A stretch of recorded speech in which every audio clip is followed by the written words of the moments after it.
नमस्कार, माझे किचन या चॅनलवरती आपल्या सगळ्यांचं खूप खूप स्वागत. तर आपण टिफिन सीरीजच्या पुढच्या भागात करणार आहे मस्त अशी साबुदाणा मसाला खिचडी करणार आहे. खूप छान होते. चला तर मग आपण सुरुवात करूया. इथे 2 बटाटे उकडून फोडी करून घेतलेले आहेत आणि 1 वाटी साबुदाणा असा भिजेल एवढा झालेला आहे. तर आता आपण मसाला खिचडी बनवायला घेऊया. तर कढईमध्ये आपण 2 चमचे तूप टाकलेलं आहे. त्याच्यात आपण एक बारीक चिरलेला कांदा टाकूया.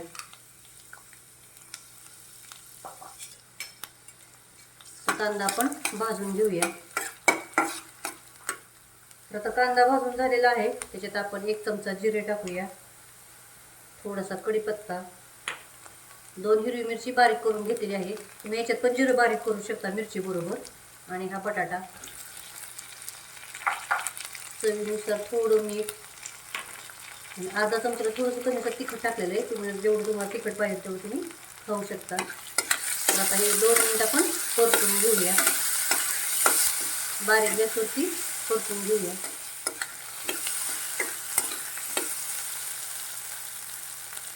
तर परतून झालेला आहे. तर त्याच्यात आपण साबुदाणा टाकूया.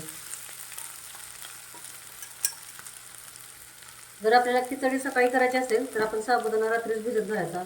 मऊ छान सुटसुटीत भिजतो. बघू शकता तुम्ही मोकळा कसं झालाय ते. तुम्ही याच्यात टोमॅटो पण टाकू शकता. आणि 1 वाटी मी शेंगदाण्याचा कूट घेतलेला आहे. त्याच्यातला आपण अर्धी वाटी टाकूया. आधी थोडेसे असे जाडे भरडे केलेला आहे कूट.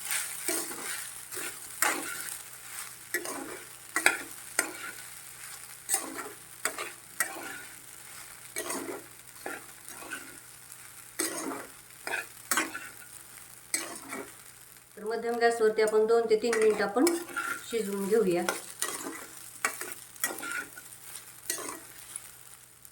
मस्त अशी मोकळी सुटसुटीत अशी खिचडी झाली. तुम्ही बघू शकता अजिबात चिकट नाहीये.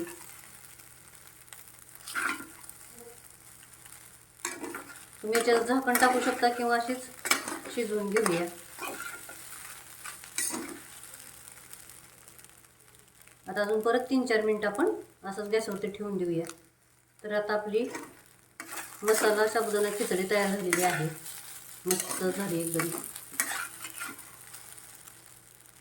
आता आपण काढून घेऊया.